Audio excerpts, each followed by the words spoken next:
Buenos días, compañeros y profesora. Mi nombre es Mayra Alejandra Hernández Jaimes. Mi grupo está integrado por Alessandra Moreno, Yerly Natalia Flores y Edwin Hernández. Somos estudiantes de la Universidad de Pamplona, de la carrera Contaduría Pública. A continuación les voy a explicar el tema que nos corresponde, la mano de obra. ¿Qué es la mano de obra? Se define como el esfuerzo de carácter físico y mental que un trabajador realiza a cambio de dinero. Es el personal que posee toda la organización para llevar a cabo sus actividades empresariales. Existen dos clases de mano de obra directa.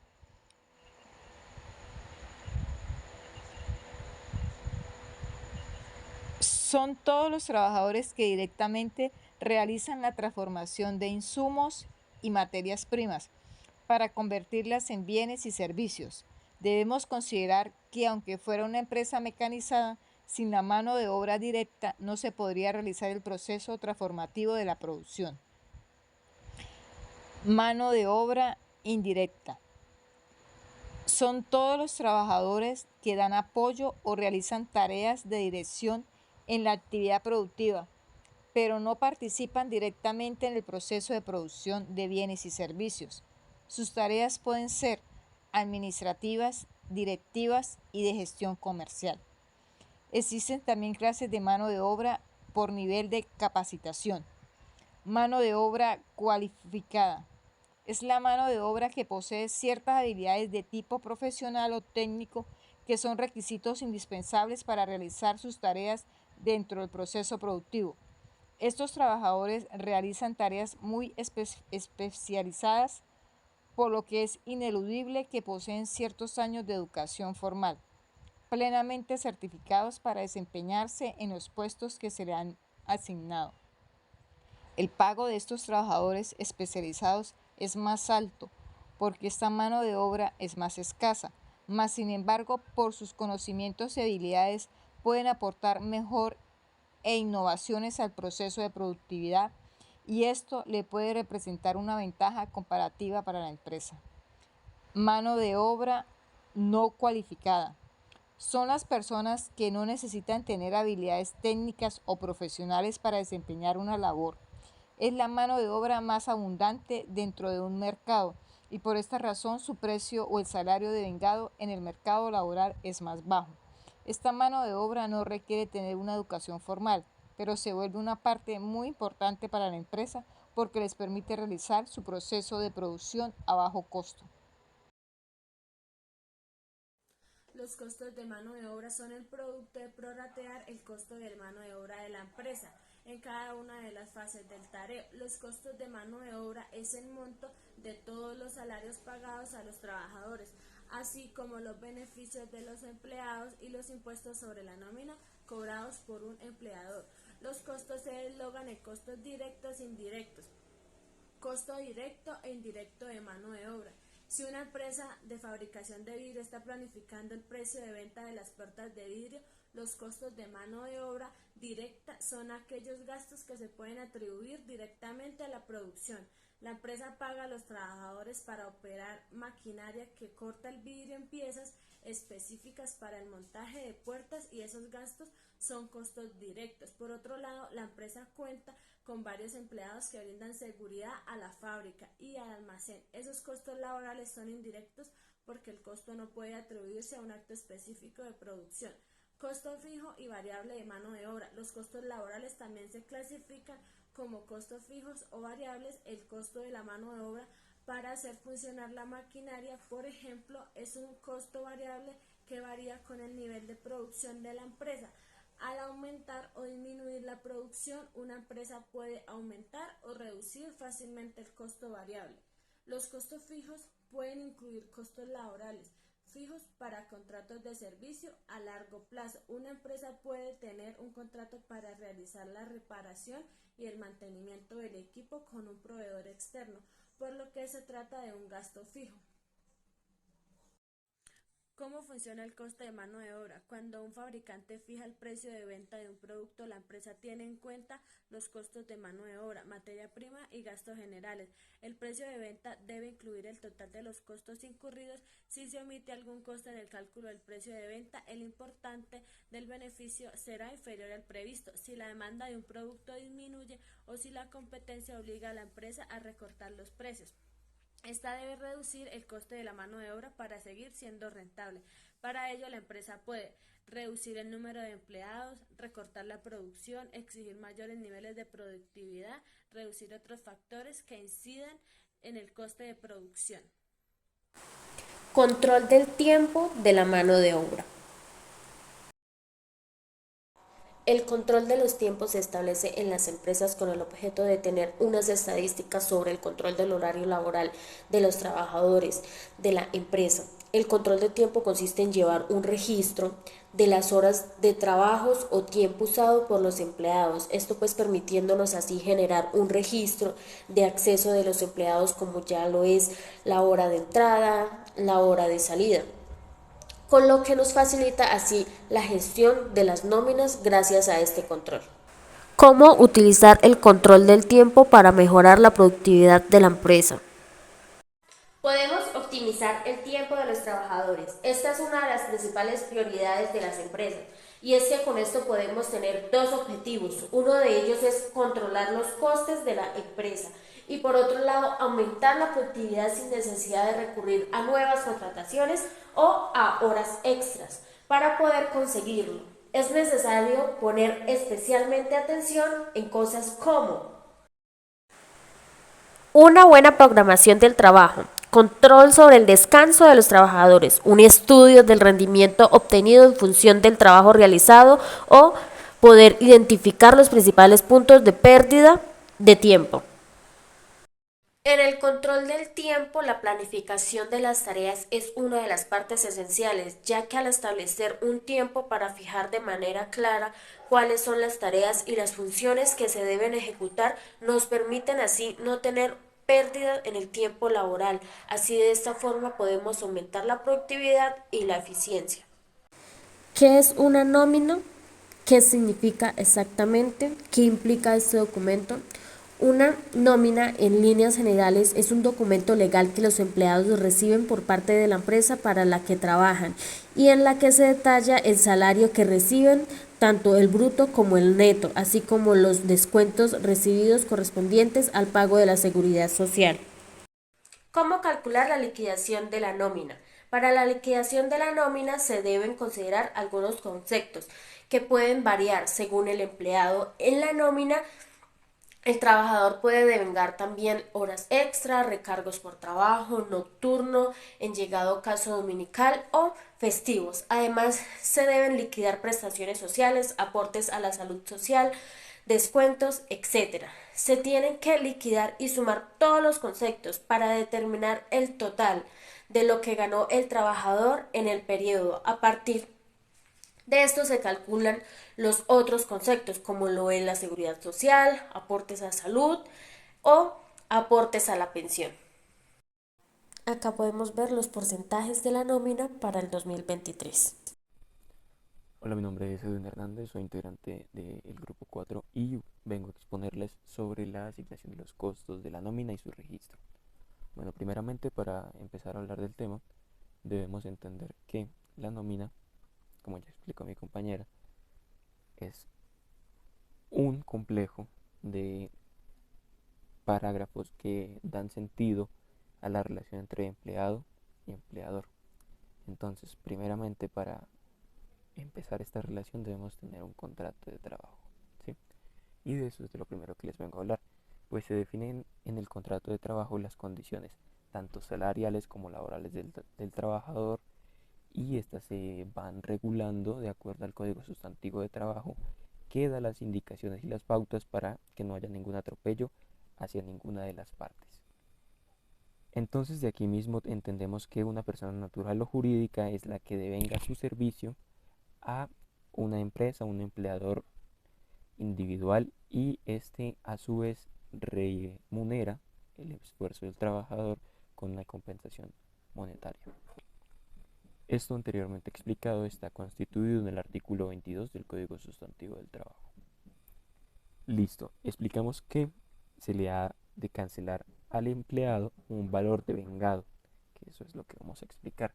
Se cree que el valor devengado, según la norma, es la suma que se le paga al trabajador teniendo en cuenta la legislación por los diversos conceptos que constituyen su salario y, según el Código Sustantivo del Trabajo, estipula que el constituyente salario no solamente se refleja en una remuneración ordinaria fija o variable, sino que el trabajador recibe dinero o en especie la contraprestación directa del servicio mismo.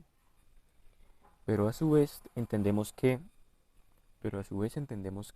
hay cierto nivel regulador, cierto ente como es el Código Sustantivo de Trabajo, que da un punto base de partida en cuanto a la devengación de el pago para el empleado, y esto es el salario mínimo legal vigente.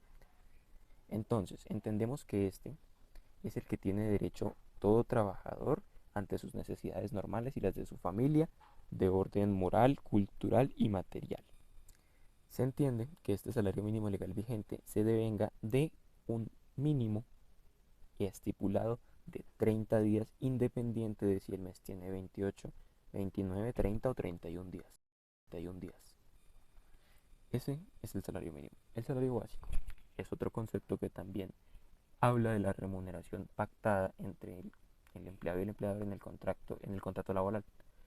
Y se tiene que el trabajador puede o sirve de base en su liquidación en los trabajos nocturnos, los trabajos dominicales, festivos y los días extras, tanto ordinarios como extraordinarios.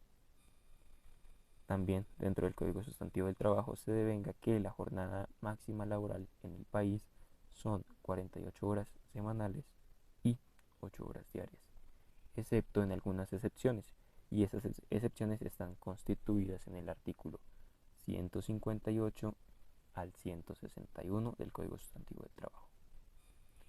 Bueno, anteriormente mencionábamos que existen los trabajos tanto diurnos como nocturnos. El trabajo diurno está comprendido de entre las 6 a.m. a las 10 p.m. y el trabajo nocturno está comprendido de 10 p.m. a 6 a.m. El trabajo nocturno, solo por el hecho de ser nocturno, remunera un 35% extra del valor sobre el trabajo diurno y por las horas laboradas. Esto está implementado en el artículo 160 del Código Sustantivo del Trabajo. Entonces aquí les doy un ejemplo. Si dos trabajadores realizan la misma labor, uno en la jornada diurna y uno en la jornada nocturna, durante 5 días, con un básico de 12.000 pesos diarios, lo que recibe el trabajador diario, lo que recibe el trabajador al finalizar los 5 días, el trabajador diurno serían 60.000 pesos. Y el trabajador nocturno recibiría 81.000 pesos de los 60.000 pesos ordinarios más el 35% de incremento. Estas jornadas anteriores son las curriculares. ¿Qué pasa con las jornadas extra que están constituidas en el artículo 156 del Código Sustantivo del Trabajo? Bueno, estas se empiezan a contar a partir de cuando un trabajador labora más de 8 horas de labor diaria constituida en su contrato y pasan a llamarse extras. Bueno, de estos tipos de horas extras existen varias clasificaciones. La primera de ellas sería la hora extra diurna, y esta hora adicional que se elabora entre las 6 de la mañana y las 10 de la noche, como ya les expliqué, tiene un recargo del 25%. Entonces, por ejemplo, si una hora de trabajo costara 5.000 pesos, estaríamos hablando de que la hora de extra diurna sería de 6.250 pesos. El trabajo, la hora de trabajo normal, por el 0.25%. Entonces, se paga el recargo al 25%. Otra de las horas extra sería la nocturna, que esa, como ya habíamos dicho, consta desde las 10 de la noche hasta las 6 de la mañana. Esta tiene un recargo adicional del 75%. Entonces, como en el ejemplo anterior, si una hora de trabajo ordinaria costará 5.000 pesos, entenderíamos que la hora extra nocturna cuesta 8.750 por el pago del 75% extra. Aquí viene uno de los que son más comunes y es el recargo nocturno, que cuando la jornada de un trabajador comprende en parte el horario de 10 p.m. a 6 a.m., o sea, hace trabajo nocturno, está responsable de remunerarse a ese trabajador el 35% sobre la hora ordinaria estipulada en el artículo 1 de el Código 168. Ejemplo, ya saben, si la hora normal cuesta 5.000 pesos diarios y el trabajador labora de 10 a 6 de la mañana, cada hora se debe liquidar el recargo. Es decir, se pagará un adicional a su hora normal de 1.750 pesos o un 35%. Entonces, el recargo dominical o festivo, que es el que comprende los horarios de domingo y de festivos o feriados. Este tiene un aumento del 75% sobre la hora ordinaria y está constituido en el artículo 171 del Código Sustantivo del Trabajo. Ahora, la hora extra diurna, dominical o festiva tiene entendido que, además de pagar el recargo dominical o festivo, se incrementa y no se paga el 75%, sino se paga el 25% cuando es hora extra diurna. Entonces, ¿qué sería? Que se paga el 100% de la hora extra. Entonces, si se está pagando por una hora regular 5.000 pesos, se pagaría otros 5.000 pesos por la hora extra diurna, dominical o festiva. Entonces el recargo sería del total del 100%. Pero, ¿qué pasa cuando esta hora extra pasa en horario nocturno en un día domingo o festivo? Bueno, entendemos que el recargo aquí ya pasa a ser del 150%. Entonces, si se estaban cancelando 5.000 pesos por una hora regular, aquí pasan a pagarse 12.500 pesos. Bueno, ya para terminar las horas, sería hablarles sobre lo que es la hora dominical o festiva nocturna.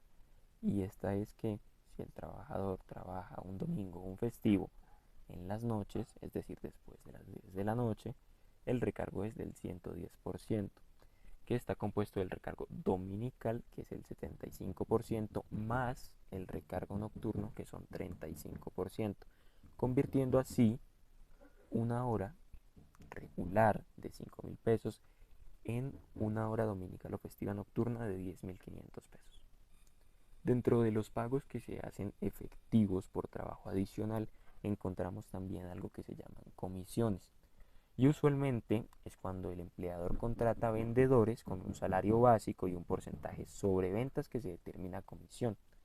El total devengado por estos trabajadores en ningún caso puede ser inferior al salario mínimo legal y la fórmula constaría de lo siguiente.